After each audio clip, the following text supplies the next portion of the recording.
ഇന്നലെ നമ്മൾ കുമളിയിൽ പോയിട്ട് വന്നപ്പോൾ കൊണ്ടുവന്ന ചക്കയാണ് കേട്ടോ ഇത്. ഇത് വെട്ടുന്നത് വരെ ഞങ്ങൾക്ക് ഇതിൽ നല്ല പ്രതീക്ഷയായിരുന്നു ഉണ്ടായിരുന്നത്.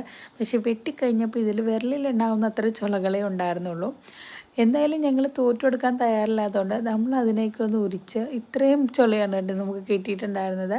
അപ്പോൾ അത് വെച്ചിട്ട് നമ്മൾ കുറച്ച് ചക്കയുടെ ഉണ്ടാക്കിയെടുക്കാമെന്ന് കരുതി. നല്ല വരിക്ക ചക്കയായിരുന്നേ. അപ്പോൾ അതിന് നമ്മൾ ജസ്റ്റ് ഇങ്ങനെ ഒന്ന് അരിഞ്ഞെടുത്തു. അതിലേക്ക് നമ്മൾ ശർക്കരയും തേങ്ങയും പിന്നെ കുറച്ച് ഏലക്ക പൊടിച്ചതും കൊണ്ട് ഇട്ട് കൊടുത്തിട്ടുണ്ട്.